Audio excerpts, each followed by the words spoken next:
What's up, guys? So I said I was gonna do an update about the plants that I've had outside during the summer to see how they would grow, and we've had two plants that have thrived this summer.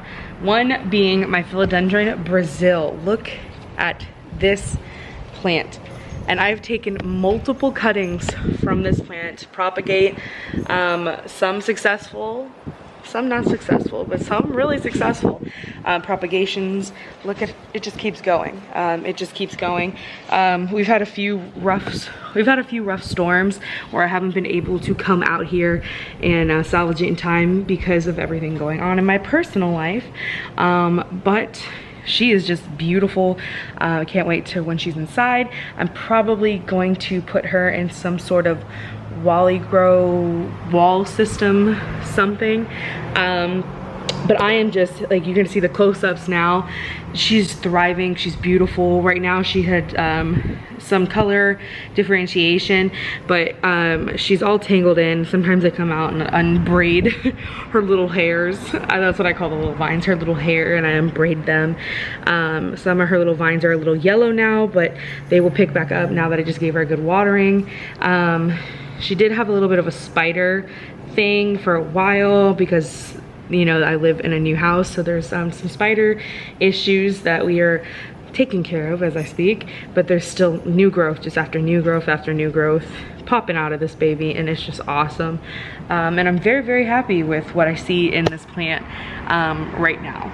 So moving on to the next plant that I'm just so excited about, slow grower, is my Hoya. So let's go over here. This is kind of where she decided she was happy, is hanging out on the back of this chair. I want to pull her up here. So I believe this is the Hoya Crimson Princess, because you see the little red stems here. Look at this growth. I mean, pretty much from where the camera is up here to here is all new growth, and she just keeps going. I thought it was gonna stop weeks ago, but she just keeps going. As you can see in the close-ups, the color vibrancy is amazing. She's just doing, again, I gender my plants, but she's doing amazing. Her vibrancy, you see the variegations on the leaves. There's a certain part of the thing where a certain part of the plant where you can see that there's a certain part of the plant where you can see that the variegation has gone away. I don't know if I'm gonna do anything about that now because so much of the plant is already variegated, but I don't want it to change where so much of the plant doesn't get variegated, because it tends to happen if you see a certain part, that part will tend to grow larger. And I just noticed that this week, and you can already see how fast that part is growing in the plant. So that's true. All the botanists or horticulturists are all true.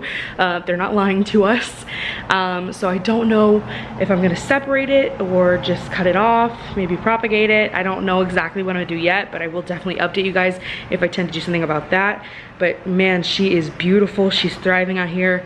It's Houston, so we do have a lot more of summer, even though they say summer is about to end. So that's the other little plant that's thriving outdoors. Those are basically my two long and like trailing growers. I am a trailing plant fanatic. That's why I love pothos so much. I thrive with that type of plant. I find them to be beautiful, and just, even if they're simple, I just find them to be gorgeous. The other plant that I've moved outside is my croton, and you can see her. I'm not gonna do a special little close-up. I'll just talk over her while I show you the close-up. This one was also sick for a while. I had filmed a specific video for that. It had spider mites, but I lost the footage on all of that, so I'm just gonna show you now. She's completely clean. We have new growth over here as well, coming in beautiful. We had brought him back in, but he wanted to come back out, and so the second I brought him back out, we just had this new growth come up over here and started getting the color variations over here as well. So I think I'm gonna leave him outside for a while just to get more sun. I just think it looked prettier outside, so I don't know what I'm gonna do with him just yet. Now to the mistake category of why I brought these plants outside. So when I was giving my plants sunbathing, there was a video in the background where it said a lot of my plants are outside sunbathing. I should not have done that in at least the manner I had done. I brought a bunch of my hostas outside So I have a couple variations. They're too shaded for how I had them in direct sun for at least a couple hours. Now they're doing okay, but a bunch of them burnt. Now they're doing pretty good. We're happy here now, but definitely had to get back to where we were because we were burning. This one here also is my is a peperomia. Definitely can see where it had burnt, like right here. Dealing with those issues. Spider webs. The other problem, when I put plants outside, I do live in a community space. Other people feel like they're doing you a favor by watering your plants as well, not understanding that different plants need to dry out completely before they water again, or they need to be mid-level watered, whatever. Different plants have different needs. I already had a fickle ficus, so my ficus lyrata, my fiddle leaf fig, was giving me a lot of problems. I wanted to get a new one. If you guys saw my little pre-birthday Walmart video, I'll link it up here. I was talking about how they had beautiful ficus there, and I really wanted to get a newer, and they were pretty cheap, fiddle leaf fig, and mine was just kind of bummed. Well, this is the current situation of what happened to my fiddle leaf fig. She fiddle leaf did. Yeah, we're just done with that. It was completely overwatered. I had gotten her to a point finally where she had dried out enough that she was not dealing with any things. She started having new growth.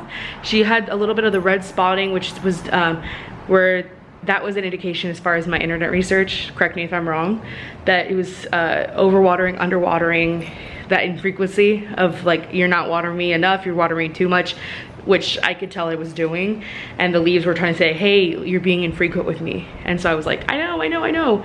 And so I started to be a little bit more on a schedule with it, but then I noticed that my community space, being my family that lives next door to me, kept coming over, and when they would water their potted plants, they would take it as an invitation. Oh, she forgot to water hers because it's over here, because I kept it in more of a shaded area, when it was like, no, it's there on purpose so you forget about it too, not that I'm forgetting about it. So that's what happened to my little ficus. So I'm definitely gonna, I want another one. I love the ficus lyrata, I love the fiddle leaf fig, and that's kind of that whole situation. Hope you guys enjoyed this video. Please like it if you liked it. Please like it if you disliked it. Leave a comment down below. If you guys want to see more videos like this from me in the future, let me know. And subscribe, because I like subscribes. They make me feel like I have friends, and I don't really have a lot of friends, you know what I'm saying? So yeah, I'll see you guys in the next video. Bye.